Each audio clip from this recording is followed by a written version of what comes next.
Comrades, you have heard already about the strange dream that I had last night, but I will come to that later. I have something else to say first.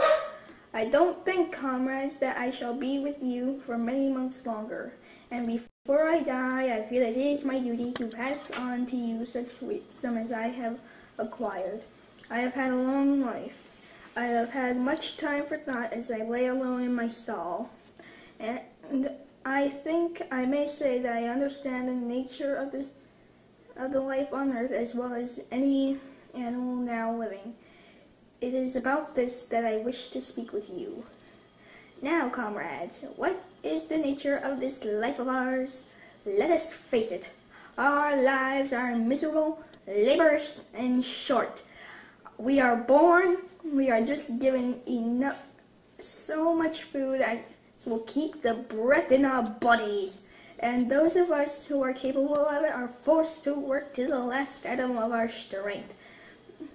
And the moment that usefulness has come to an end, we are slaughtered with hideous cruelty. No animal knows the meaning of happiness or leisure after he is a year old. No animal in England is free.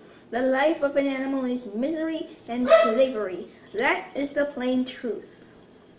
But is this simply part of the order of nature? Is it because this land of ours is so poor that it cannot afford a decent life to those who dwell upon it? No, comrades, 1,000 times no. The soil of England is fertile. Its climate is good. It is capable of animals that now inhabit it. This single farm of ours would support a dozen horses, 20 cows, hundreds of sheep, and all of them living in comfort and dignity that are almost beyond our imagination. Why then do we continue in this miserable condition? Because nearly the whole of the produce of our labor is stolen by human beings. There, comrades, is the answer to all our problems. It is summed up in a single word: man. Man is the only real enemy we have.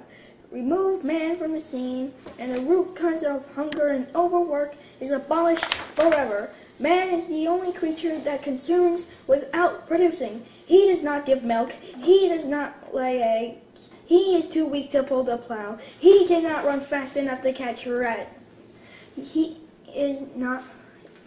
Yet he is the Lord of all of us animals. He sets them to work and gives them the bare minimum that will keep them from starving.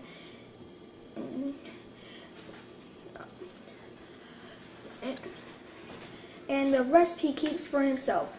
Our labor tills the soil, our dung fertilizes it, and yet there is not one of us that owns more than his bare skin. You cows that I see before me now, how many thousands of gallons of milk have you given during this last year? And what has happened to that milk which should have been breeding up sturdy calves? It is gone. Every drop of it has gone down the throats of our enemies. And you hens, how many eggs have you laid in this last year? And how many of those eggs ever hatched into chickens?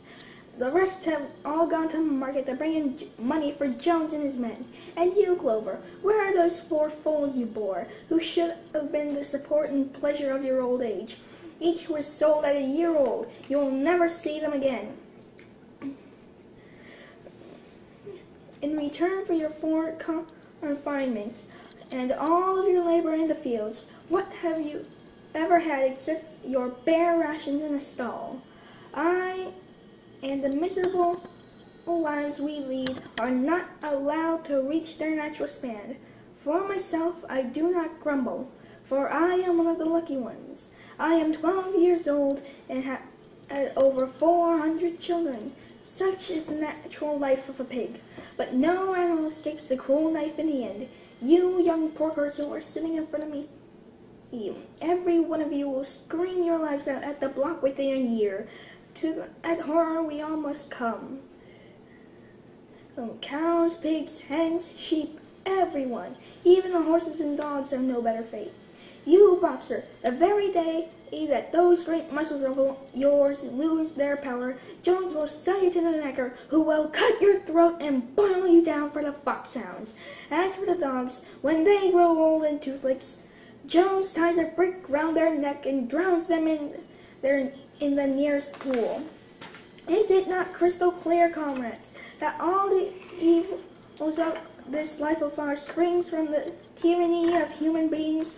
Only get rid of man, and the produce of our labor would be our own. Almost overnight we could become rich and free. What then must we do? Why, work night and day, body and soul, for the overthrow of the human race. That is my message to you, comrades. Rebellion! I do not know when the rebellion shall come. It may be in a week or in 100 years. But I know, as surely as I see the straw beneath my feet, that sooner or later justice will be done. Fix your eyes upon that, comrades, throughout the short remainder of your lives, and above all, pass on the message of mine to those who come after you, so that future generations shall carry on the struggle until it is victorious. And remember, comrades, your resolution must never falter. No argument must lead you astray. Never listen to when that man and animals have a common interest. That the prosperity of one is the prosperity of the others. It is all lies. Man serves the interest of no creature but himself. And among us animals, let there be perfect unity, perfect comradeship in the struggle. All men are enemies. All animals are comrades. Comrades, there is a point that must be settled. The wild creatures such as rats and rabbits, are they our friends or our enemies? Let us put it to vote. I propose the question to the meeting. Are rats comrades? Yes, rats are comrades. I have little more to say. I merely repeat. Remember, always do the duty of enemy towards man in all his ways. Whatever goes upon two legs is an enemy. Whatever goes upon four legs or has wings is a friend. And remember also that in fighting against man, we must not come to resemble him. Even when you have conquered him, do not adopt his vices. No animal must ever live in a house, or sleep in a bed, or wear clothes, or drink alcohol, or smoke tobacco, or touch money, or engage in trade. All habits of man are evil, and above all, no animal must ever tyrannize over his own kind. Weak or strong, clever or simple, we are all brothers. No animal must ever kill another animal. All animals are equal. And now, comrades, I will tell you about my dream of last night. I cannot describe that dream to you.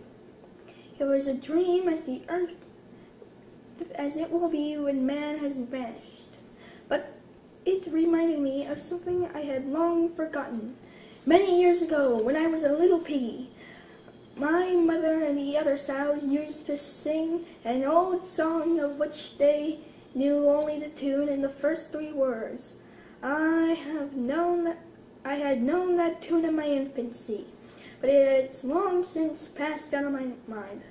Last night, however, it came back to me in my dream, and what is more, the words of the song also came back. Words, I am certain, which were sung by animals a long ago, and have been lost to memory for generations. I will sing you that song now, comrades. I am old and my voice is hoarse, but when I have taught you this tune, you can sing it better for yourselves. It is called Beasts of England. Beasts of England, beasts of Ireland, beasts of every London clime, hearken to my joyful tidings of the golden future time. Soon or late the day is coming, tyrant man shall be overthrown, and the fruitful fields of England shall be trod by beasts alone. Rings shall vanquish from our noses, and the harnesses from our back. Bit and spur shall rust forever, cruel whips no more shall crack. Riches more than the mind can picture, wheat and barley, oats and hay, clover, beans and mangoes shall be yours upon that day. Brighter will shine the fields of England, purer shall its waters be, sweeter yet shall blow its breezes on the day that sets us free. For that day we all must labor, though we die before it break. Cows and horses, geese and turkey must toil for freedom's sake.